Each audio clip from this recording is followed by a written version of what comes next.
সঞ্জয়কে আদালত আজ দোষী সাব্যস্ত করেছে। সোমবার সাজা ঘোষণা হবে। যাবজ্জীবন কারাদণ্ড নয়, মৃত্যুদণ্ড হতে পারে সর্বোচ্চ যা সাজা আছে। আর এই নিয়ে সাধারণ মানুষজন কি বলছেন? কারণ শিলাদিত্য আমরা দেখেছি গোটা রাজ্যের মানুষ, দেশের মানুষ প্রতিবাদে রাস্তায় নেমেছিলেন স্বতঃস্ফূর্তভাবে। আর আজ তারা কি বলছেন শুনুন। যা তথ্য প্রমাণ সামনে এসেছে, এটা তো আসল কথা নয় যে সঞ্জয় রায় একাই দোষী। ওকে আসলে স্কেপগোট করা হলো, এটা ভীষণ দুর্ভাগ্যজনক। আমরা এই শাস্তি মানে সঞ্জয় রায় যে একা তো কখনোই নয়, সুতরাং এখানে শাস্তিটা আমরা বলতে পারি না, কারণ এখানে অনেকে জড়িত। একজনকে যদি আপনি স্কেপগোট বানান এটা তো সঠিক নয়। প্রচুর মানুষ জড়িত আছে, তাদেরটাকে খুঁজে বার করুন, সবাইকে একসাথে শাস্তি দিকে। একলা সঞ্জয় রায়কে শাস্তি পেয়ে কি হবে? মেইন দোষী নন, সেটা সবাই জানে, আপনারাও জানেন, সবাই জানে। মেইন মাথা ধরা পড়েনি, করবে বলে মনেও হয় না। একে একটা স্কেপগোট করে ফাঁসিতে ঝুলিয়ে সরকার দায়িত্ব খালাস।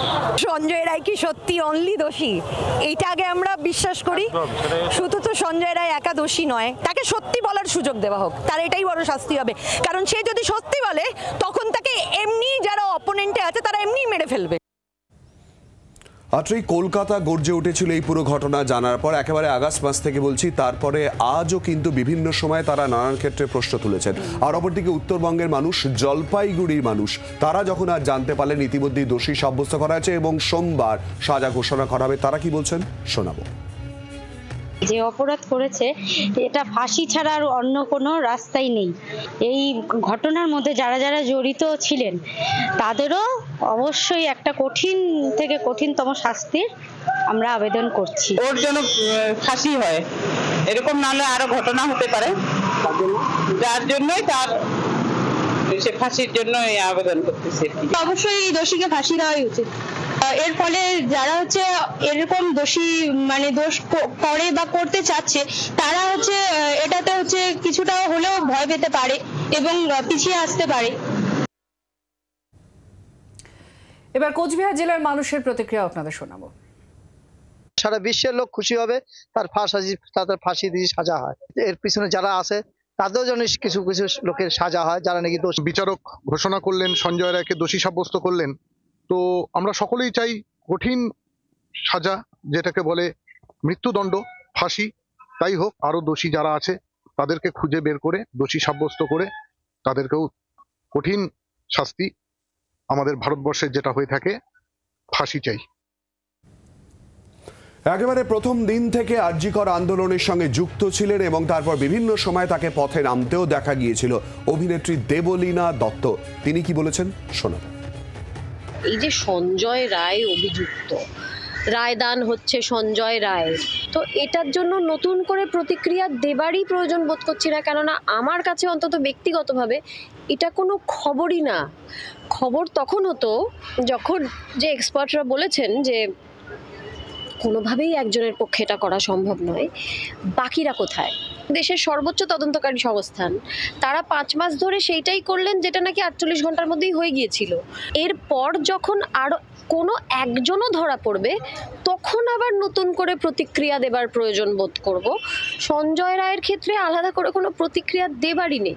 বহু এক্সপার্ট বিভিন্ন সংবাদ মাধ্যমে এবং সোশ্যাল মিডিয়াতে চুলচেরা বিচার করে বুঝিয়ে দিয়েছেন যে ঠিক কেন একজনের পক্ষে এই খুনটা করা সম্ভব না। ফরেন্সিক রিপোর্ট তাই বলেছে। সঞ্জয় রায়ের ক্ষেত্রে তদন্তর পরে দেখা গেছে যে বহু মাস ধরে ও কি করে আসছে, সেটা তো জঘন্য ঘৃণ্য অপরাধ। যেমন এটা একটা রোগ, তেমন এটা একটা অপরাধ। কিন্তু ঢুকতো কি করে? চাবিটা কে খুলে দিত? বা ওর কাছে কি একটা চাবি ছিল? তাহলে কি করেছিল? তারা কোথায়? মানে পুরো র্যাকেটটাই তো দায়ী এটার জন্য। এবং যারা হাতে করে বাকি যে ছেলেরা বা মেয়েরা বা যেই হোক খুনটা করেছে তারা কোথায়?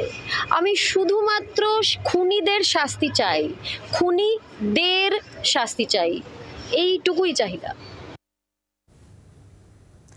রাজনৈতিক দলগুলোর কি প্রতিক্রিয়া সেটাও আপনাদের দেখাবো। আর এবার আপনাদের শোনাবো বিরোধী দলনেতা তিনি কি বলছেন, শুভেন্দু অধিকারী এবং সুকান্ত মজুমদার বিজেপি রাজ্য সভাপতির প্রতিক্রিয়া কি রয়েছে আজকের এই দোষী সাব্যস্ত করা রায় ঘোষণা নিয়ে শুনুন।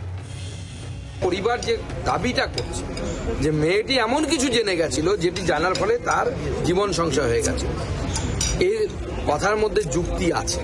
তার কারণ সঞ্জয় রায় হঠাৎ করে একজন মহিলা ডাক্তারকে রেপ করতে যাবে না।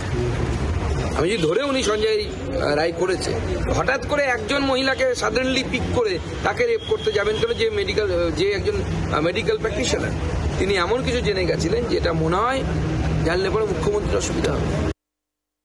দুটো টেকনিক্যাল ইস্যু ডাক্তাররা এবং ওনার আমাদের ডাক্তার বোনের কলিগরা তুলেছেন বা সিনিয়র ডক্টররা এক্সপার্টরা তুলেছেন, এটা কিন্তু বিচারটাকে কমপ্লিট করতে হবে। এটা একটা আংশিক বিচার এবং একটা শুরুটা ভালোই হলো, কিন্তু এর অনেকটা এগোতে হবে। আমি মনে করি ইনভেস্টিগেটিং এজেন্সি, জুডিশিয়ারি, তাদেরকে এটা দেখা উচিত।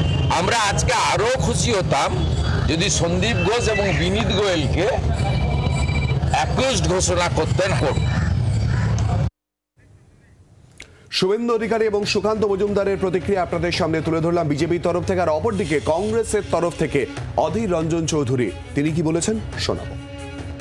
তারপরে এই যে সবাই জানে যে সাজা হবে, ফেট অ্যাকমপ্লাই, এটা হবার ছিল, হবে সবাই জানে।